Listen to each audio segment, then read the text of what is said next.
Pastor Page. We're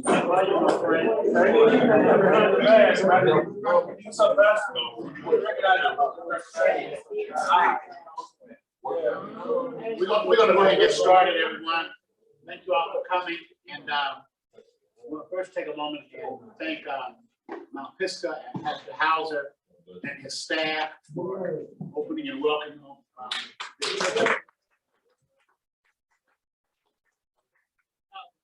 We'll always roll it out. So thank God for the hospitality and the food. We're gonna open up with prayer, and I'm gonna ask if Mr. Gerard will open us up with prayer tonight. Father, we thank you for this day. We thank you for gathering. We thank you for the salvation. We ask God to bless us. Now, Lord God, allow us to lead better than we can with insight, foresight, and the knowledge that you have ordained for us. In Jesus' name, amen. Amen. So that's the future president of this round table. All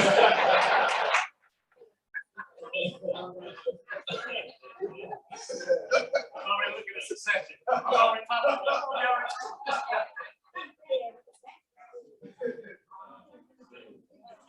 So I can kind of just briefly go around the room. I don't know if everybody knows everyone. Just briefly go around the room.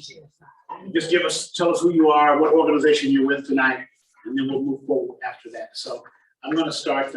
Let's just start at this table here, just kind of going around. So. Good evening, everyone.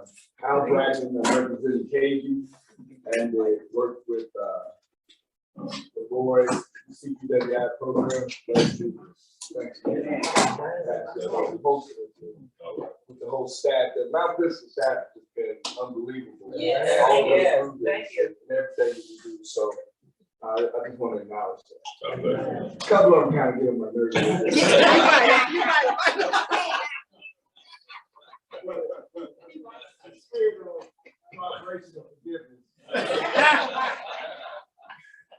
Now that he's full.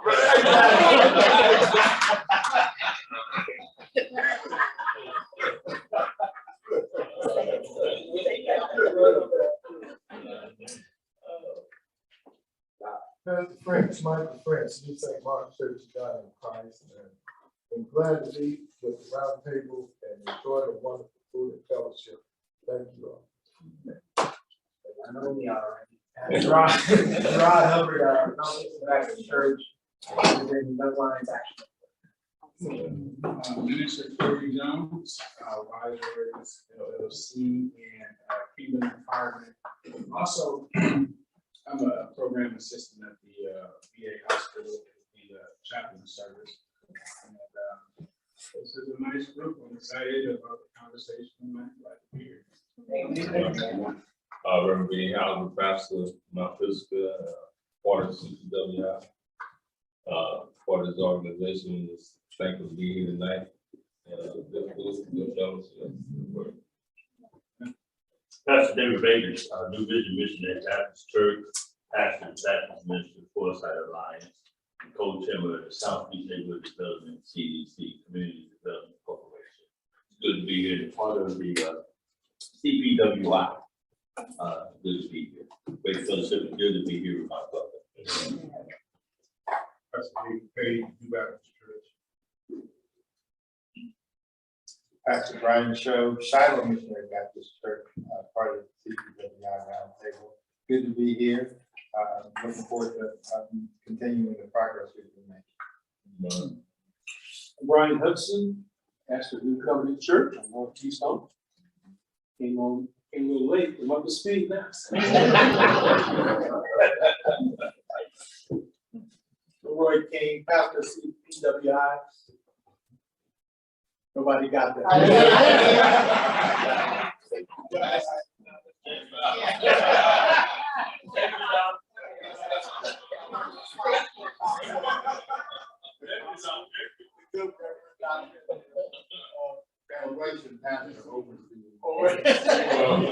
So Leroy King, CPWI, and Kate.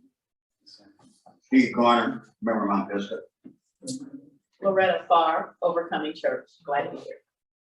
Gloria Campbell, member of Overcoming Church / Marion County Public Health Department. Justin Webster, Marion County Public Health Department. And my name is Sandra Gatton, and I'm also in the Marion County Public Health Department, ABC, the diabetes program. My name is Nicole Davis, and I'm the go-to person for health and wellness here.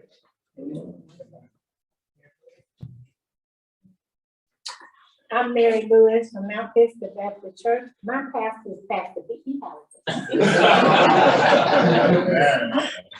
Brenda Easley, member of Mount Vista Baptist Church, and my pastor is Pastor B. Then it's Mary Baptist Church. Praise God for this gathering. That's our pastor. Thank you. And last but not least, Benita Cummings, Mount Vista Baptist Church. Welcome. Cheryl Bentley, Mount Vista Baptist Church. And Yolanda McGall, Mount Vista. all right. Can I say something? This is my truly wonderful.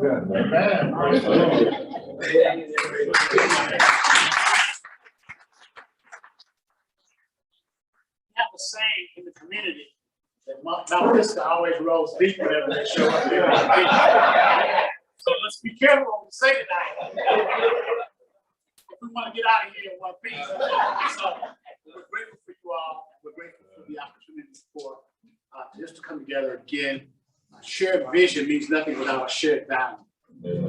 So the value of this gathering and the Pastoral Roundtable is really to create a community to help for like-minded pastors, but also leaders and members in the community and churches who want to work toward prioritizing health and wellness in the lives of not only our congregations, but also our church and our surrounding communities. So our family members, we have a great opportunity to make an impact. First, of course, within our own individual fellowships, but then the surrounding in our neighbors. So health and wellness, we believe, is not just a program. It should be part of our faith initiative, because Jesus came for us to be whole. So health and wellness is about wholeness. And it's a journey. So it's not a class, it's not a curriculum. Wholeness is a journey. So the roundtable has been established as a result of CPWI and KG to provide an opportunity for us to come together and get tools to address and provide information, but also classes potentially, give people access who don't have access to potential resources and health services. So the roundtable also exists for us to have discussions in and around how we can work together to see health and wellness be a part of all of our churches, but also impact our community. So thanks again for Mr. Al and Brother Roy.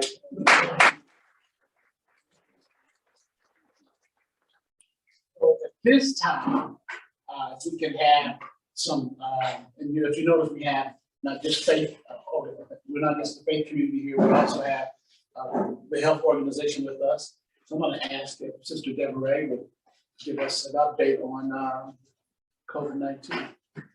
Good evening. Good evening. Glad to see everybody practicing safe COVID rules.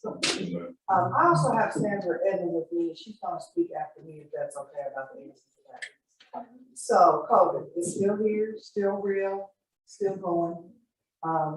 Marion County now is at a medium, which means that we probably should be wearing our masks inside, small, when we're close, in close places. And if you have any underlying issues, which can range from diabetes to high blood pressure to being overweight, which I fit all three of them. But a lot of us do, 30 pounds or more overweight, considered obese, unfortunately. So we should be wearing those. The African American community still is lacking. We're still in last place on being vaccinated. They are encouraging us to get our booster. If you have not had that second booster and you're over 50, you really should consider that. And if you have some underlying issues, asthma or anything like that, you should really consider it, and just consider being safe, be aware, because it is really, really running rapid. So, you know, since 4th of July, between the 4th of July and probably like the 20-something of July, I knew 18 people personally that had COVID, including my daughter that had it and was really, you know, in a bad way when she got it in 2020. They say anybody that had it is probably gonna get it again. So just be safe and be mindful of what you're doing. We gotta remember those hand washing. If you can't get to some soap and water, some sanitizer, and definitely try to get a decent mask on. You know, we love our people, but we just don't know who we might be around that might bring it. Even at the health department is running rampant through there. They don't require masks anymore at the health department, it's optional.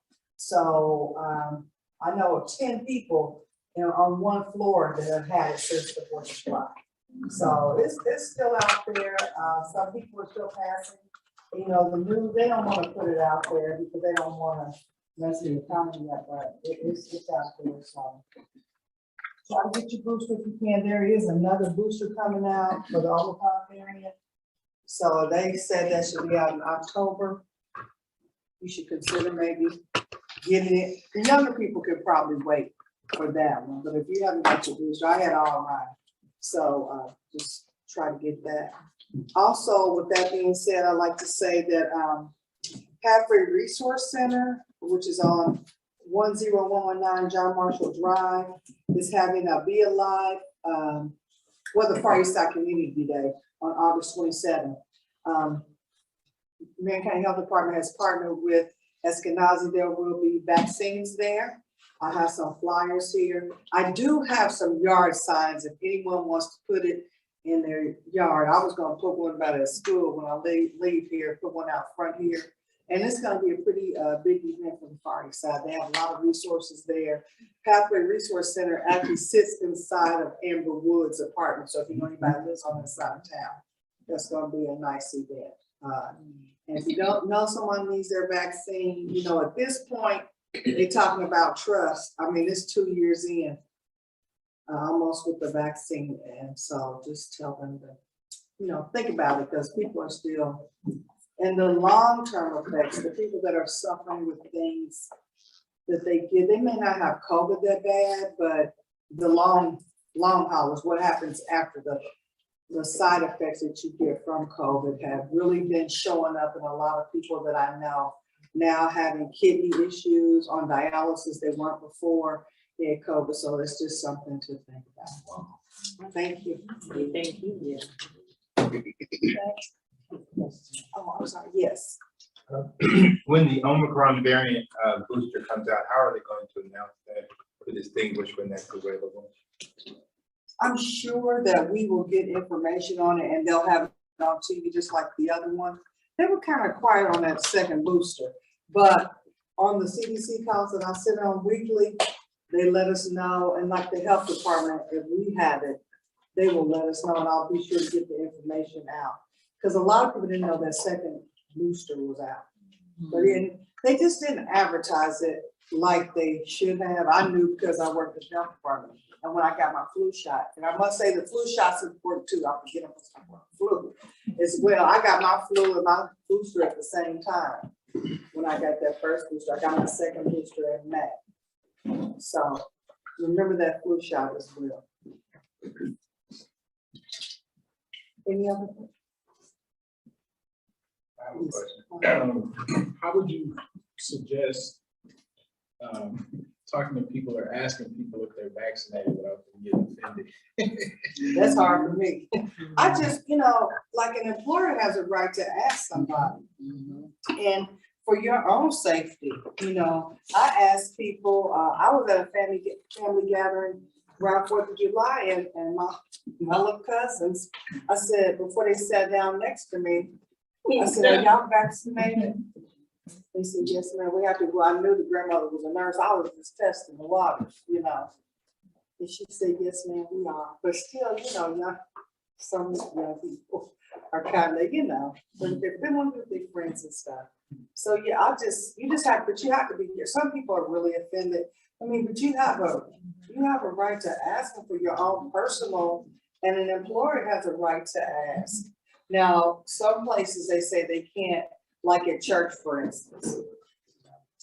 You know, my pastor says that if you're not, you should visit. Well, my church has decided to make it optional for mask wearing, but he does say if you are not vaccinated, you should be wearing your mask. But of course, they're not, because some of them called me and they got COVID and want a test kit, you know. So, you know, that's the best way I can say it. Now, we have hesitancy. I listen to all those. Each week we have some hot topics and they try to give us ideas of how to ask people. But some people get mad, but I just have to ask when I'm gonna be around you. And I gotta, you know, I have one person that's very close to me and she's still not vaccinated. So she knows she gotta wear a mask when she comes to my house. You know?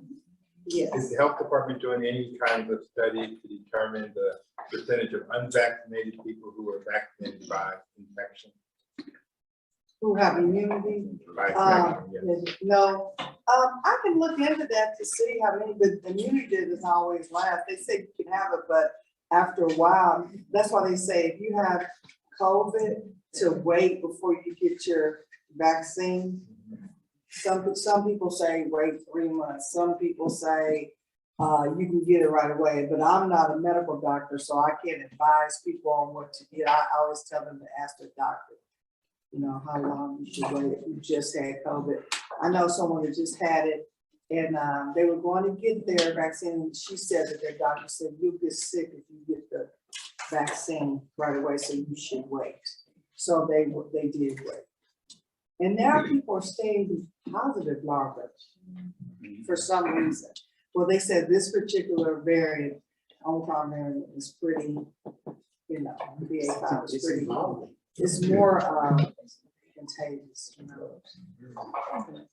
Like the flu and influenza, it's evolving. Yeah. On the internet, there's a lot of statistical sites that can give you the answer to what you just asked. I can't think of the name of them, but they run studies concurrent all the time. And you can get just about any statistic that you want off of there. I think one of them is called just a statistical site for the disease. Yeah, the CDC probably has it where epidemiologists do studies and they can tell you. Awesome. And your guest is with, your name again is? My name is Sandra Beckman. And you with, I'm with the Marion County Public Health Department. So- We work in the same department. Okay, We're awesome. just in different areas. So I know diabetes plays a role in not just the COVID, but our overall in our community. So if you could just kind of share some things that you came to present tonight. Okay, with diabetes, and that's what I represent tonight. And that's also a very high risk of the African American community as well as other minorities. And as Deborah said, you know, when you have other risk factors, then it can really be more hard to manage. And it can really get you worse. But what diabetes is that your body has the inability to process and make insulin correctly. And so the more risk factors you do have, then it can be harder. You have more complications with it, such as cholesterol or high blood pressure or an overweight, eating a poor diet.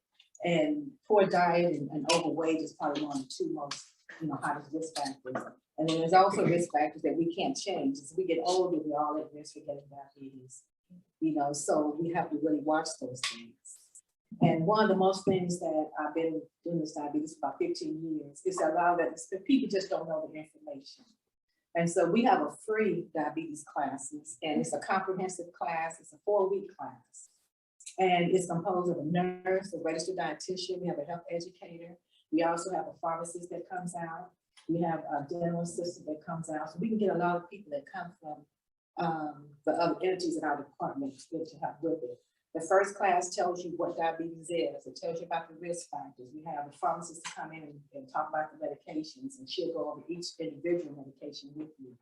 A lot of the questions we get is, you know, do I have to take medications? And some people do and some people don't. you know, but sometimes you probably know people that start out on medication, they may have gone off, but that's an individual thing. With diabetes, it's very individualized. The second class is on nutrition. It talks about meal planning, you know, just various things and all what you used to know. It's different than 20 years ago.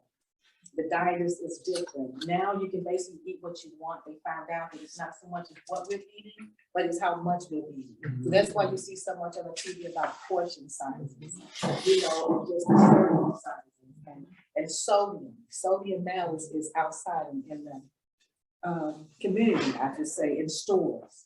So we're not really getting sodium from the salt shaker anymore. People pretty much stopped using that, but they're getting it in processed foods. And then the third class is on activity and it's on monitoring. And monitoring is also very important. And then the fourth class talks about risk factors and it talks about resources and it talks about how you can do daily self-care skills. What people don't realize with diabetes, you just can't control it with medication. You have to do things yourself. You have to check your feet. You have to get your eyes checked. You know, you have to do all these things in order to maintain it. So people don't really have that information for it. If you attend, we do a pre-assessment, we do a post-assessment.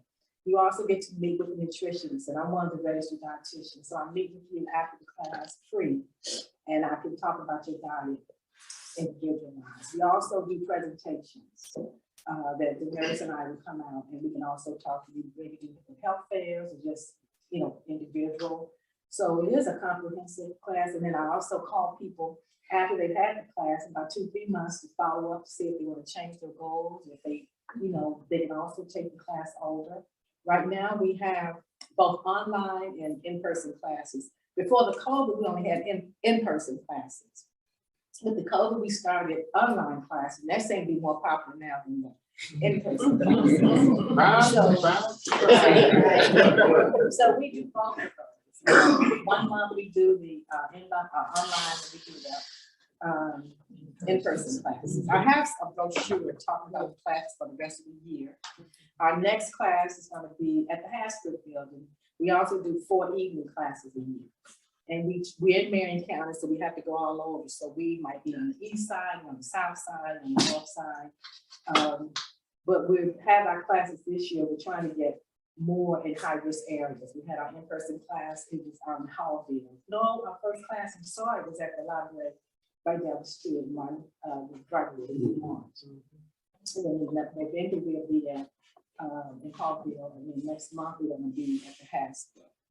We also, with their condition, the clients, we also confer with their physicians. They don't have to, we follow HIPAA. So with that, we ask the physician, we let them know that they're taking the class. If they want us to talk to you about anything specific, in exchange, they will send us, you know, the lab values with your permission. And after class, we also send them a letter letting them know, you know, what you had and, you know, what they would have, you know, what they had in class. With pre-diabetes, that's also running high. You probably heard about that. Pre-diabetes is the old borderline diabetes. So if you hear someone say they have borderline diabetes, they have pre-diabetes. And what physicians are saying now is that there is no pre, you got half and half. There's no pre-diabetes. Some are saying if you have pre-diabetes, you might as well say you have diabetes. But with pre-diabetes, it's not diabetes yet, and it can be prevented. But once you get diabetes, it can't turn around yet. But people say they can. What happens is, say like they have that surgery. People say, I don't have diabetes anymore. But what happens is their diabetes is so like, I would say in remission, but it is manageable. You just like with the alcoholic, I tell people, they're like, I say that, but in the comparison, you know, if you stop drinking, but you're still an alcoholic, if you get 1 or 2 drinks, you may start back. But just like with diabetes, if you start maybe eating incorrectly, you start gaining weight, then your blood sugar goes up and then you'll be at high risk again. But weight and diet are really a main concern. If you can control that diet, if you can only lose 10 to 15 pounds, it'll make a difference. 5 to 7% of your body weight will make a difference. Do you have contact information? Because as our churches, we might want to have you guys come out and speak to our congregations about classes. I do. I have my cards, and I was going to ask. I did get my. I was so busy eating. Thank you all for being so nice and gracious. I couldn't get my Here, the pencil, close enough, I'm going around the room, I was gonna ask if I could get your name and number, and I'll send you some information, or if you all want us to come out. We can't do a full class here, but we can come out and do a short presentation, about diabetes. Where are your classes normally? Our classes are normally at the public libraries. We have them in a public place. The only time we have a class, in another place would be at the health department. Why? Because we can't get everywhere. We have a class one place, then see, we can't, everybody wants us to have that class. So we get that often. We get a lot of people mad at us for that. So that's why in turn we'll come out and we'll do a presentation instead. Okay, I won't ask my second question then. And if you can't come to class, we're still, like, I can come out and still, talk to you about diet and nutrition. We also have a segment in our department, they're community nutritionists. So they come out and they also talk to maybe people that are homebound. But we also bring with us just a lot of resources. We have so many things in the health department that I don't even know. Yeah. I go to different things and I learn things about the health department, like they can get bus tokens to come to appointments. They can get Indigo passes to come to appointments and so forth. We have social services. So if you're needing, just anything with, your utility bills or maybe, finding healthcare needs, then, you can do that. I have resources to a lot of food pantries now. And because we know that food equity and food access is a problem now. So there's a lot of things at the health department, and then we correlate with the state, and we also correlate with all over the state to just see what it is, and just kind of compare things. But diabetes is still one of the high concerns. With this COVID, it's really a high concern. Just like with pre-diabetes, if you have 2 or more risk factors, then you can be considered having pre-diabetes. So if you don't have diabetes, but you're over 50 and you're blind, then that's a risk factor for pre-diabetes almost. Or if you have high cholesterol, if you have blood pressure. And then the older we get, so if someone lives to be 100, the rest of them diabetes.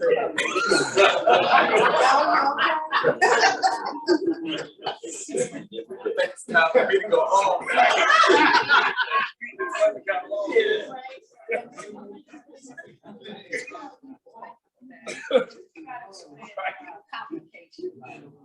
So the complications, the immediate things, try to get blood sugar low, try to keep being high.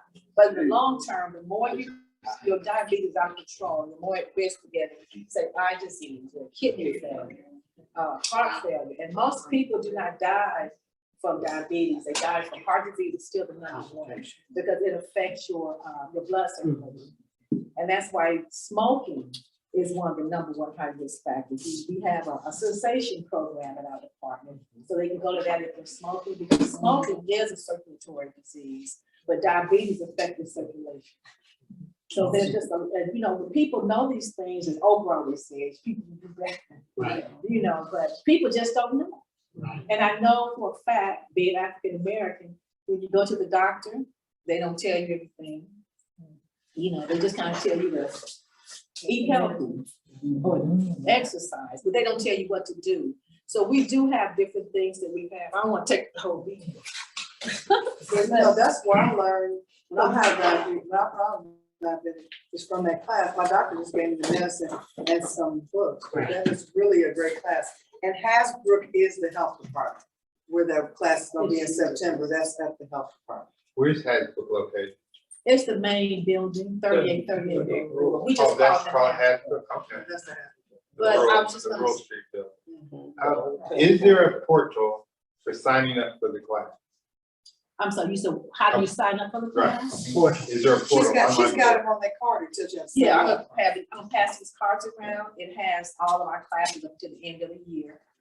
It has our website and there's also a phone number. The class is free. We don't need any social security number, no insurance. It doesn't matter whether you make 200,000 or what. You don't have to divulge that information. You don't even ask it. But with the class, we just leave you with, food planning books. We also can give you a plate. This is at the end of the class. To kind of help you with this My Plate. We also talk about exercise, the different types of exercise, being flexible, balancing, aerobic exercise. And so we also give you like different tools to help you with exercise and tell you what's important. We have placemats, so we try to leave you and give you some resources, as possible. For service.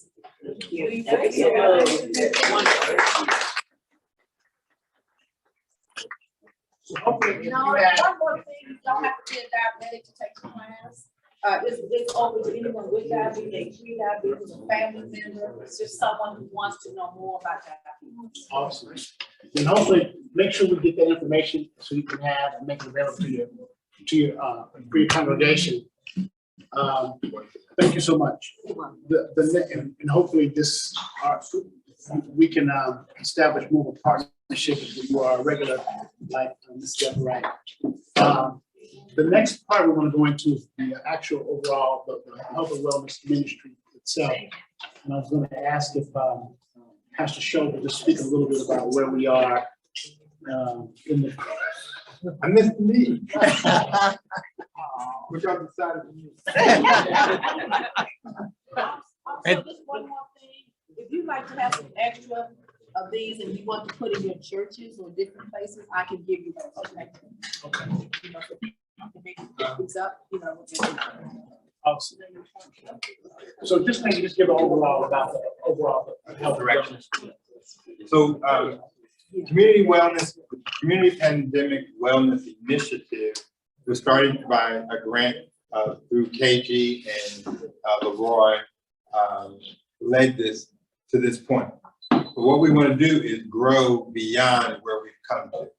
And we want to actually put ourselves in the position so that we can provide resources through accessing grants, organizing ourselves so that we can implement more of these programs throughout our churches. That we can become more effective in building out the hubs that we have initially come to.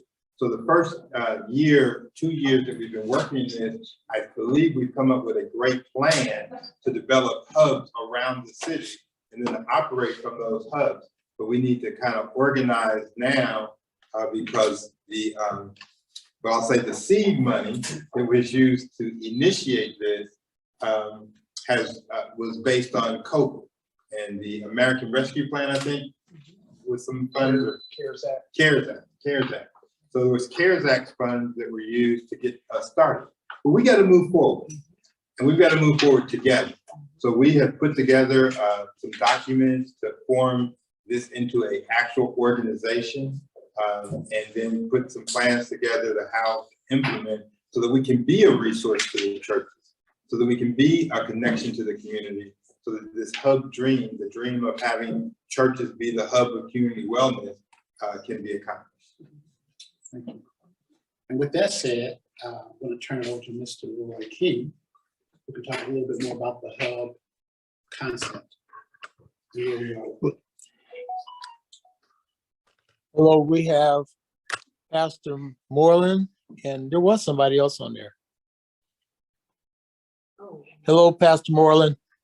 Hello, how is everyone? Everybody say, hey, Pastor Moreland. God bless everybody. So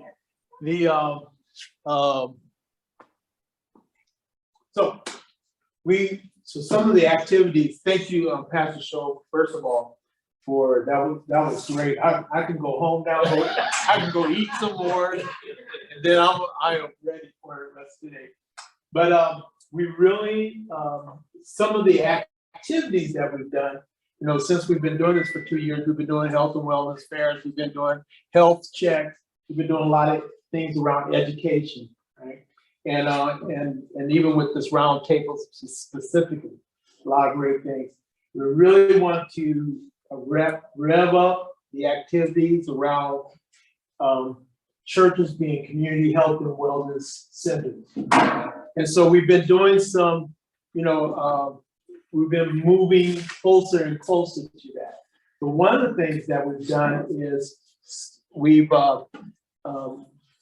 everyone remember Sabrina Suggs? Yeah. For the peer support, remember this peer support trauma workshop we had back at Pastor Hudson's church?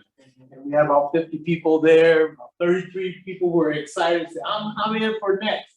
And so we got people signed up for this training, and we have people that already started that training. But that, now, there's some misunderstanding, so I wanted to take this opportunity to kind of clear up some of the misunderstanding. I also misunderstood what was to take place, right? So we, when we thought we were talking in the same language, we weren't. And I didn't have anybody give me the interpretation. Yeah. We'll get that later on. So there's a the training that we've done is specifically for recovery coaches, for people who are in addiction. Now, the training that we got, the workshop that we went through at Pastor Hudson's was really based on trauma. Now, we know addiction and all that has its roots in trauma, right? But I think some people went to this training thinking they were going to get that, more of that what we got at Pastor Hudson Church. And it was more specific with recovery. Now, so I asked the question, why was that? Because I was also kind of confused. So there is a day training for the trauma piece, but the training that if you went, I'm not gonna say it. If you went through the training, that training is a prerequisite. So you're still on path, but they have to go through this part to get us to the other part. So there's a day training for the trauma piece, and we'll set that up and let everybody know when it's best with your schedule. But then there's also an ethics training. This is very, and then some, man, why we got to go through this? This is a lot more time, right? Well, the thing about this training is going to be able to get us some credentialing, if that's a word. If not, I'm just creating it. It's a word. And it will legitimate. So the ideal is that if our hubs, as a component of what they do, will be a peer support station, so to speak. This will allow the program to be legitimized, right? So then if you're legitimized and have credentials, there's other resources that come with that. So it seems to be painful and very arduous, right now to try to go through this. But I think in the end, it's going to really benefit our efforts. And it's going to put us in a great position. In this area, there's a lot of funding, whether it is virus reductions, mental illness. There's a lot of funding coming down the track. This will make our hub very attractive to those funding. So now there's resources coming into the church that allow you to do the ministry that God has called you to do. Another component of this too is that this also can be a revenue generating initiative that can bring additional resources to the church. So we're not just depending on funding. So there's kind of there's a game plan to the insanity, so to speak. But if you stick with it, I think we're going to work out all right. But just as you were surprised, I was surprised too. So because I was, when that first day we showed up, I was like, hey, that's not what they talked about at Pastor Hudson Church. I want what I had at, because everybody was on fire. They left Pastor Hudson Church ready to go. And so we're going to get there. But there's some of those pieces that we need to get through to get there. And we'll keep you updated and how that goes. So any questions about Yes. I think I realized that there was a difference in the middle of it, because I signed up and I was doing stuff, and I got to thinking, well, what about the other group that I'm a part of, And so I dropped where I signed up with Ms. Suggs online and came back this way. Was that the right thing to do, or? So the week so the CPWI had a specific week that we did, that we had to train, but it was still the same training. Okay. And that was part of the misstep, that if we had known kind of the narrative, we could have let everybody know, okay, this may look different, but we're going to get there. This is our plan going forward. But at the time, we thought we were getting the same thing. So If you dropped out of any of those trainings that they provided, all were the same. August and September. Yes. I was gonna ask you a question, I have done it for a moment. Explain what happened at the Hudson Church. What was that training for those of the individuals who did not go, and give us an overview of that compared to what you're stating the difference is. So that's what I wanted to know. Okay. Let me interject this, because when I was at Pastor Hudson's church, I was actually surprised because I had been told the peer support training was for addiction, and the people I brought were there for the addiction training, and it was about trauma. And so I was like, okay, but then she said at the end, what we're gonna do, but she did not spend enough time explaining what the peer support training was for. Yeah. She did not, it was kind of like she spent the whole time talking about trauma, and just this much time talking about peer support and why we're doing peer support training to prepare people to help people with substance abuse. So I think it was a great presentation, but I think it kind of missed the mark. Yeah, and it all ties together. So the Pastor Page answered the question. The workshop we had in July, or was that June? In June. I can't remember.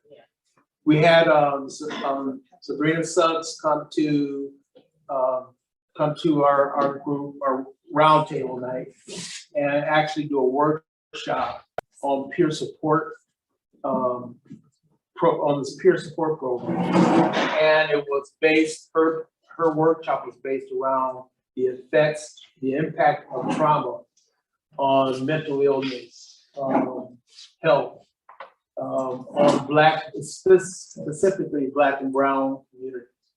And so that was what her presentation was all about. Recovery is an addiction. A lot of, most people, probably all people who are in addiction have suffered from some sort of trauma. And so this was their way of actually moving, getting people signed up. There's a funding, who is that? DMHA. DMHA. Department of Mental Health and Addiction. So they fund this, and so it's a free training that they provide to get, because the idea is that there's not enough mental illness professionals to serve all the people suffering or experiencing mental illness. So we need these peer support recovery coaches to help with the capacity issue. So that's what this. So then from there we went to the training for the peer support coach, recovery coach. It's a 30-hour training in a 1 week time. So that's what they're talking about. So we had some people that go through that training. 30 hours within a 5-day period, which would be a 6-hour course, 6 hours a day. Yeah. Typically they offer the course during the day. In fact, the one this week is during the day. For us, they did a week where it was in the evening, and so we expanded to 6 days. And Saturday. So it was make up for 30 hours. Right. So when the subs came in over there to do covenant, she was just informational, just sharing both basically information, and then allowing individuals to know about the peer group coaching. For those individuals who would like to be a part of the peer group coaching, then you get volunteers from your church if that's something in the midst of that, and then go from there. Yes. But you gotta get trained. Yes. Now, the question is for myself, for those individuals who maybe want to do that, is there a possibility, are they gonna employ them? Is that open up for employment? So there's kind of a couple of levels. So there's what they call the peer support workers and coaches. Some can be on a volunteer basis, but there's those depending on how we shape the program. There's those. Our goal is that there will be at least one at each hub that is employed. Okay. Yeah. Okay. So we're looking for funding to do that. and to operate the whole program. As well as, like I mentioned earlier, it's also could be a very possible revenue generator. Because the people that you're serving and that you're talking to and ministering to, if they meet certain criteria, those can be billable hours and Medicaid. I think it's Medicaid, right? That pays you for that. So the next training for those individuals who may be wanting to is when? I don't know when that is. Well, the peer support training is every month. I think she said they do 2 weeks every month in different locations. And there's a website, we can get you the information for the website and so forth. And they do that every month and they're offering it free to churches until 2020, what is it? 2023. Yep. Yeah. I think the June 2023. June 2023. Yep. So yeah, so we get that information to you. So there's still the opportunity to get on board. For us as clergy and pastors, it opens up an opportunity for us to be able to reach people who we wouldn't be able to reach on a Sunday. So, Monday through Friday, there's opportunities because the people that call into the 911, a majority of those are not really 911 related. It's not that mental. It's not that really that mental crisis thing. It's just things that are really more emotional distress. They also have a new number now. It's They can be 888 redirected. number. Pardon? They have a new number, 888. Implement the 888 Right. number. But they can be able to redirect those kinds of calls to the hub. Yeah. Yeah. We had which would be you. Yeah. And we had a conversation with someone that Pastor Barr brought me in early last week, and a couple of us in. And there's money coming down the pipe, whether it is through the city, city budget.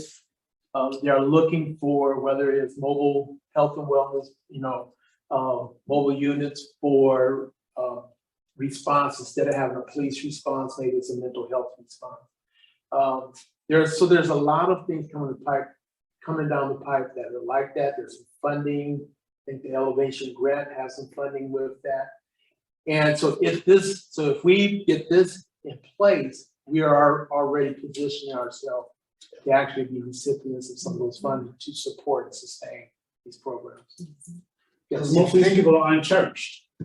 So, I'm thinking Pastor Reed's, most of the people that you're going to be dealing with in those capacities, not all, but a lot of them are unchurched. So if the church is the first entity that speaks to that, then we have a great opportunity for evangelism and discipleship as well.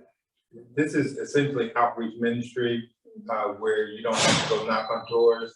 People are knocking on your door. Absolutely. We just have to be willing to provide the services that people need in our community. Jesus walked through the community and engaged people where they were. We're not much of walkers, but we probably need to be better walkers. According to our friend here, we need always. But we do need to be trained. All right. The last thing we want to do is have unarmed members trying to help people in need. Amen. And so we got to get all of the training, and Dr. Page and I are working on some training as well for our members, but every bit of training, and then if we can also do some employment, put some of our people to work, that would be good too. If we can generate some revenues for our churches, that would be good too. All of these things are add-on things, but the ultimate goal is to impact the community. That's the key. We want to impact the community and build the kingdom of God. Yes. And my thought is, as you were sharing that, is just looking at the model of Dr. Tony Evans, which I think what we need to do when you get that license or become that coach, and I think the ideal place where we start is the schools. And chances are that there are kids, whether we understand it or not, that are affected in that way. Exactly. Once you touch the kid or the child, then the parent, it opens the door for so many other avenues. And everybody in every community have children. They're going back to school. So if you follow that child, you heal that child, then the parents will be touched and everything else. You make an impact that way. Because if you waiting for individual older folk, it's gonna be very difficult. So I think it's where the trauma is right now is in our schools. Yeah. And we know that right now. And trauma's part of us as a culture. Trauma's a part of our culture. Yeah. Yeah. It's just that we don't address and deal with trauma.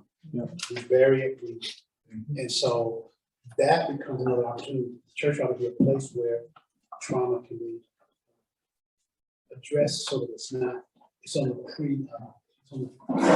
preemptive side instead of the reactive side. Right. We are culturalized to cover up wounds instead of heal wounds. Normalize trauma. We normalize.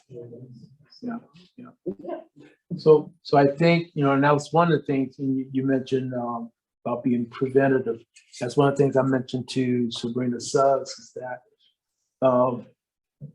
I felt like our churches who wanted to be a part of this and are guiding in this is really looking to be on the preventive side, as opposed of something that's already happened. We will be there for that too. People going through their experiences and stuff. We want to be there for them, but as much as we can do the work on the preventive side, whether it's getting with the kids at the young age, start healing that kid, healing that family, right? They using trauma-informed care, they use this idea of not reharming, right? And so we want to avoid reharm, and so sometimes that's what a lot of our folks is just being hard everywhere they go, everywhere they turn. It's just like opening up that wound. Along with an issue of blood. Yeah. Because most of the times our society doesn't want to address it till the crime has been committed. Once you get locked up, now you get to get services. Once you committed a crime, now you get to get services. A young lady that was in our church several years ago was seeking, she was suicidal, but nothing was being able to, there was nothing available. And she eventually committed suicide. That took a serious toll on our church because she grew up in our youth ministry. A lot of pain, a lot of trauma.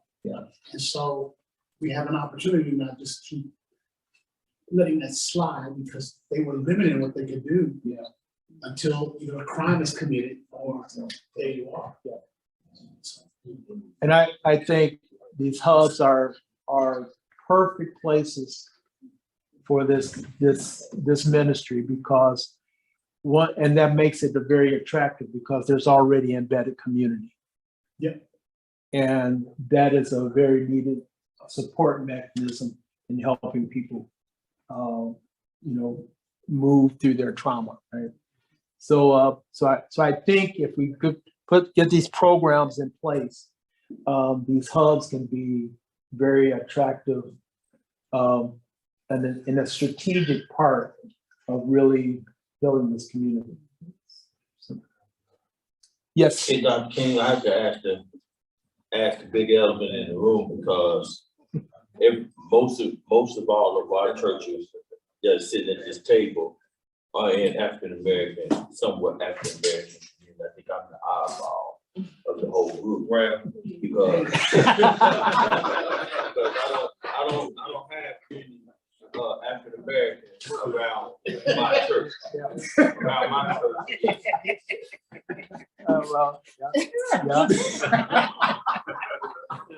And that's a different ball game when you're dealing with.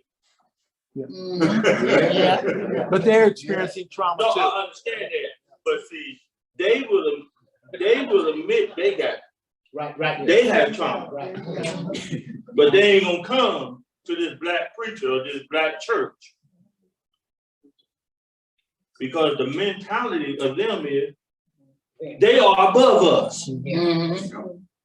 And that trauma that we deal with is because we've been subverted to them. And we'll go to them before we even come to our own selves. So how do I, as a black preacher in a white community, reach a white community that's dealing with trauma that don't come to the black church? I see. But see, you see what I'm saying? But they Go to them. No, they come for food. They come for feeding, but they don't come for this ministry. Hold on. Hold on. Wait, I want to address that. we did before COVID differently, because we did discover people will come for food, all right? But one of the things that we did intersected them was we created a counseling room that you went to before you got food. All right. But it worked. Some people objected at first, all right? Some people objected at first, but over time, those people didn't come back, but the people who accepted and acknowledged that they needed the help, because you got to be able to provide them. And the idea was, well, I want to provide you more resources than just food. You're in this condition, not just because you didn't go to the grocery store. You didn't stop by here because you didn't go to the grocery store. You're dealing with issues. You're dealing with employment. You're dealing with education. You're dealing with disabilities. You're dealing with mental health. You're dealing with family issues. So how can I help you? Let's talk about and pray with you and talk about your issues, and then we would have people follow up with it. But food for us, when I came to Shiloh, they just passed out food. And it was a change even for our people, okay? To get them to want to sit and engage people in order to deal with people's real life problems. Food is just, I hate to call it bait, but it's just. It is.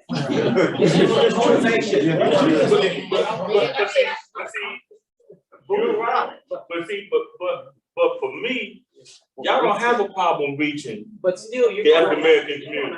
get a white clientele base, maybe in the medical field, maybe a mixed team. Yeah.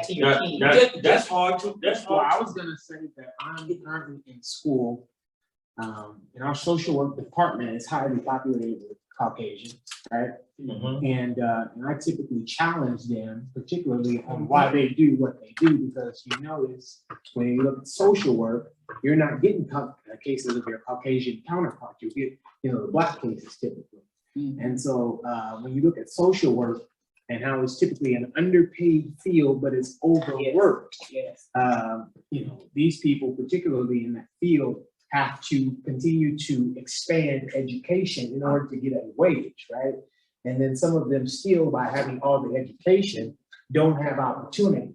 And so I think as the church being, the Black church specifically being the epitome of prophetic ministry, right? Being that hub in the community where people came to read, write, learn all those different necessitative items of how to survive in society. There are people who are looking for opportunity, and Black, white, Latino, doesn't matter. I go to school with them every day, and so there are ways that you can get someone in your church that is Caucasian that can Strategy. Yeah. Strategy, and even if you like, for example, how when you want to sell a house in the neighborhood and you have a white friend, you send your white friend. This is a very common and a very old strategy. Yeah, it will sell, it will move. So I understand what you're saying, because it's very common. It's very common. So you're gonna have to find either mixed couples. It's got to be a strategy. So, and you're gonna have to just out strategize the problem, because it's there. And there's people there's people out there that's gonna know exactly where you're coming from. I mean, that works even when you go to some of our convenience stores that are in our community. They're not owned by us. But where are we at? But we're there. We go to the hair care product places. We're the ones dealing with their people, dealing with our people. So it's just using the same playbook they're using. So Pastor Bacon, so one of the things is, when we talk about strategies, and I think about Pastor Bacon and Ben had an opportunity to follow him and see what he's doing. You're already doing a lot of that, right? And my question is, those relationships that you've built, established, whether it's with South, whether it's with Sand or others, have they helped that your initiative or one is that is not their mission and goal. Their job, Neighborhood Development Corporation job, is to advocate for the whole area. It's not for a particular race, creed, or color, or religion. It's just for the neighborhood, 21 neighborhood they advocate for. So if they do that to help me, it's like a conflict of interest because I'm on their board. So there's certain things I know I can't do because it'd be a conflict of interest. But then I do all I can, what I can, with what limited resources I do have to do what I do on my side of town. So does your relationship with Sin help you with building relationships with the white people that are in your community?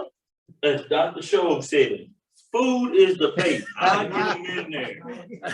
It's the bait. Food is the bait. They gonna come to get the food. It's then when you want to engage them, they don't want to engage because the white man's mentality is, I'm beneath him. One of the things that's why I said get you a social worker from the local university, and that is of their tribe. Is that a volunteer? No, I'm asking. No, it could be whatever. It could be whatever. Could be an intern. It could be an internship. Okay. Yeah. That's what I need. That's what I'm saying. That's what I'm asking. How do you do it? Because when you say that, it automatically what sticks in my mind is I'm paying money. When you got limited income, you can't do that. Right. Most of us know that an internship. Most of us know. Yes. And an internship, they're typically not paid. Right. Typically not paid. Okay. Now there are very few that are, but you get the experience. Okay. You get your residency. Yeah, right. They need their hours. So yeah, most like I said, most of them need a particular opportunity where they're working with a nonprofit organization, where they're working with any particular corporation, getting that experience. Okay. So yeah. Okay. And this is a good conversation because while we are pinpoint focused on our community, all right, because of the disparities that have occurred in our community, the strategies that we build must be multicultural. One place I know for sure will not be segregated, and that's heaven. And so we better figure out how to work together on this side of the door. I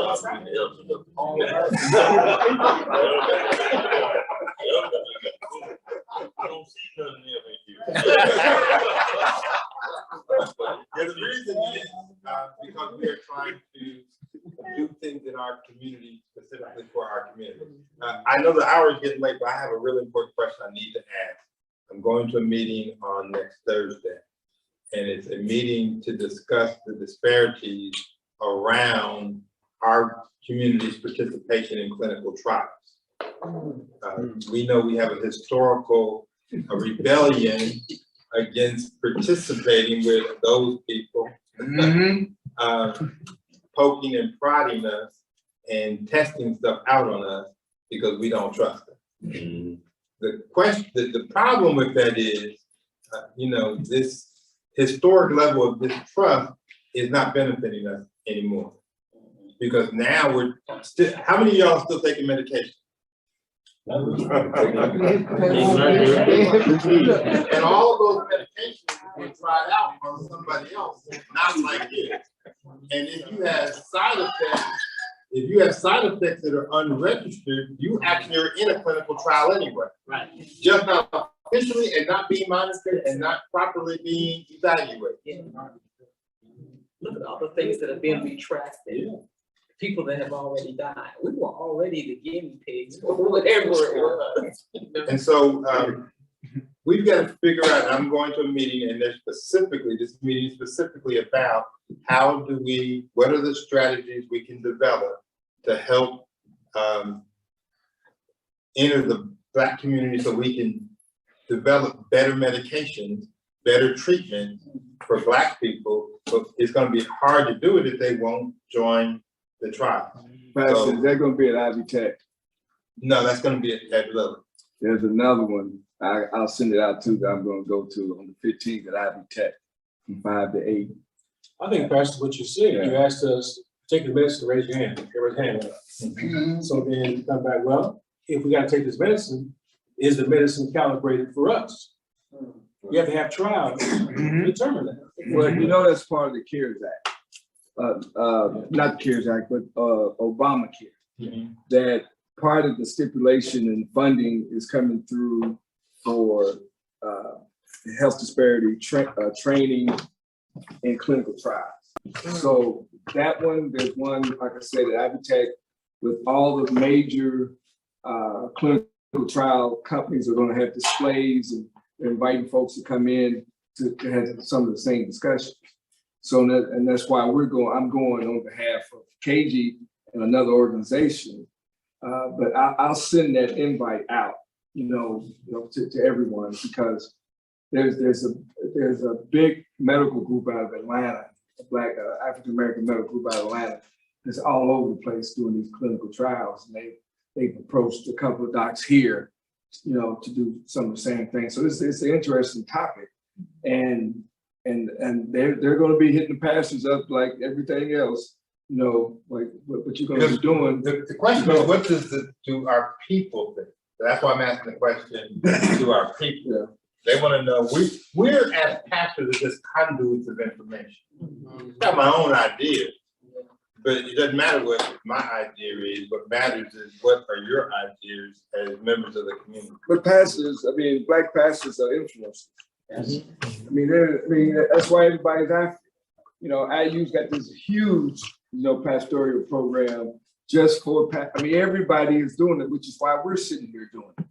But pastors, Black ministers are major influencers. I ain't saying nothing that's a revelation, but everybody recognizes it.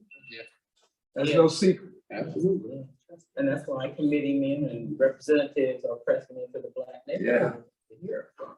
And this reminds me of how many Black people felt that the meds for COVID was not designed for us. So see, there we go back to that again. Right. So that's a right. And so information and awareness is really important, because one of the things that was brought out at the first meeting was that the COVID vaccine was not going to be approved unless they had, I think it was 15 or 20% participation from people of color. And I don't know, that information that was the first time I heard it a month ago. But how do we get that information out to people that they literally held the vaccines hostage, the manufacturers, that they had to, and I don't know if they paid us to join those. I don't know what they did to get that. That's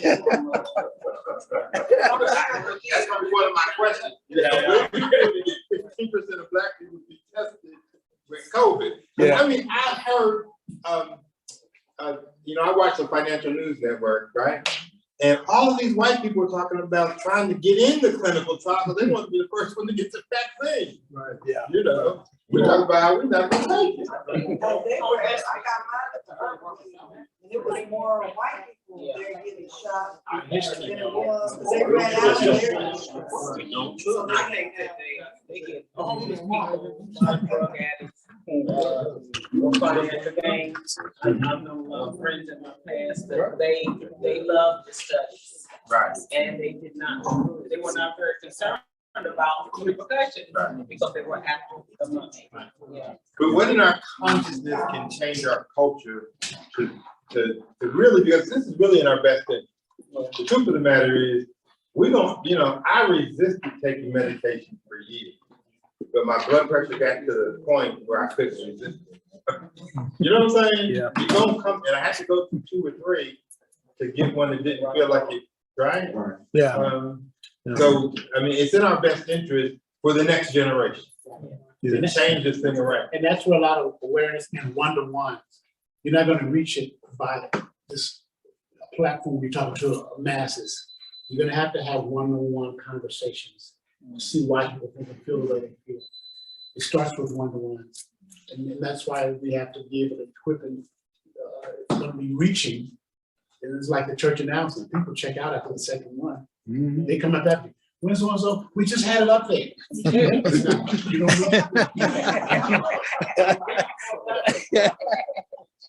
don't reach people platform. We had an event a couple of weeks ago, and the basketball player was asked the question, why did you go to IU?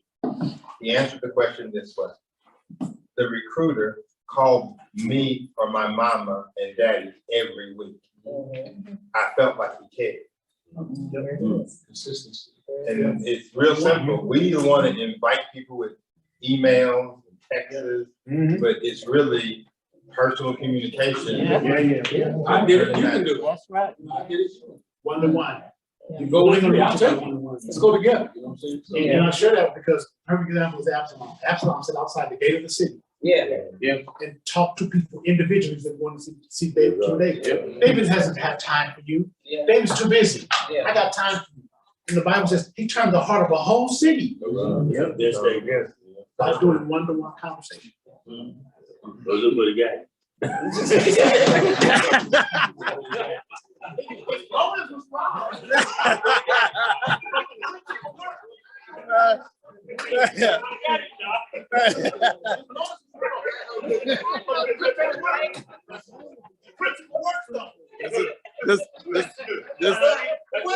This is why people with the wrong message always have the right message. Yes, sir. But you see them standing on the corner. Yes, sir. Yes, sir. Yes, sir. That's good. Yes, sir. Yes, sir. I'm sorry, Pastor Paul. I'm sorry.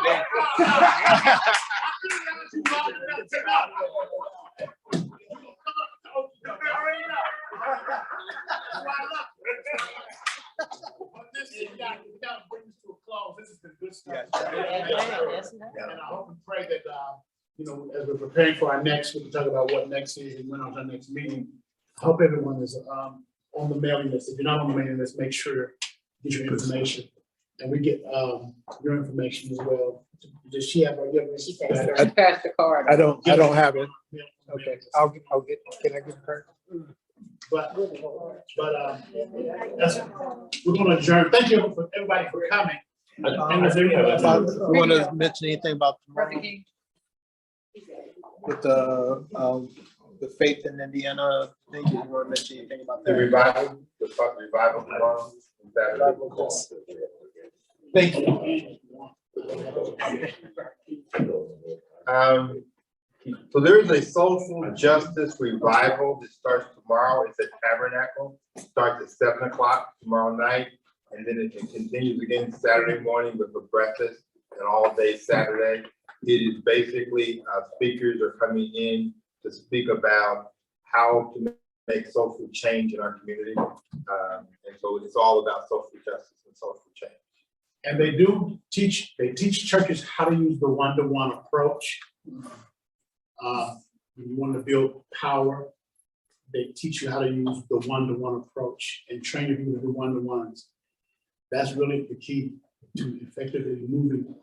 And Pastor Farr won't say the training is excellent, but you don't have to take up their positions. Correct.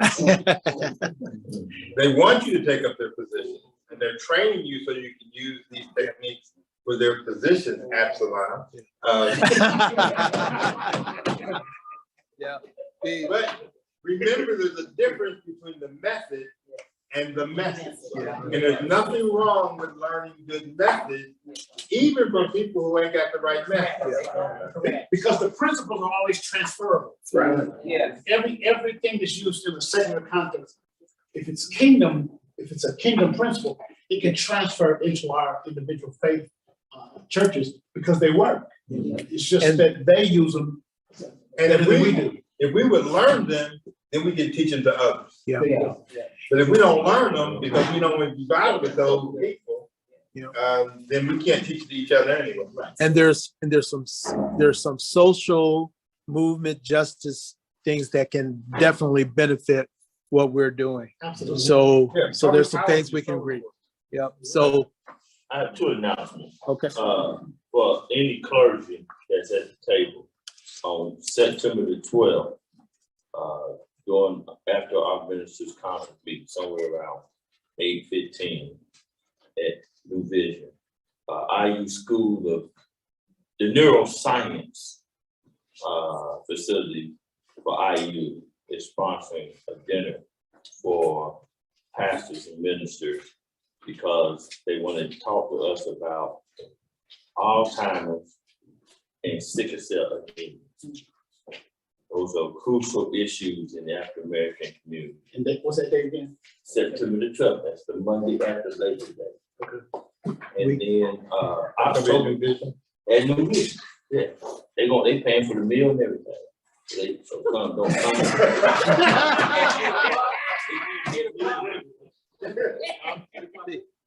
About 8:15. Yeah, but they have chicken like chicken. That's the evening, right? In the evening. That's a sundown area.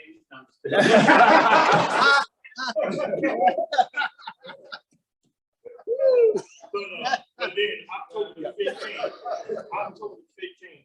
Because of the work that we've been able to do in the Barrington area, they're having a health and wellness and wraparound gathering on the 15th at Belford Park. And they're having Medicaid, Medicare, winterization,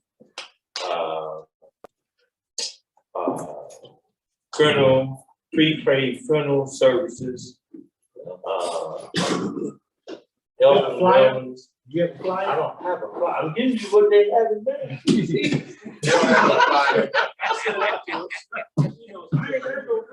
You said it too. Okay, go. You said it too. Don't worry about it. I'll be here. I'm doing my one-on-one. If that win, or if you get a flyer, just send it to me and I'll make sure I do it.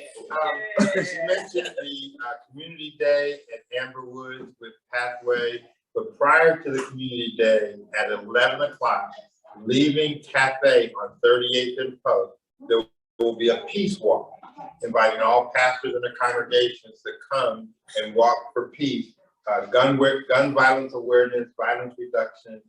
That is a 2-mile walk, so bring your walking shoes. On Pastoral. We're all checking out, thank you.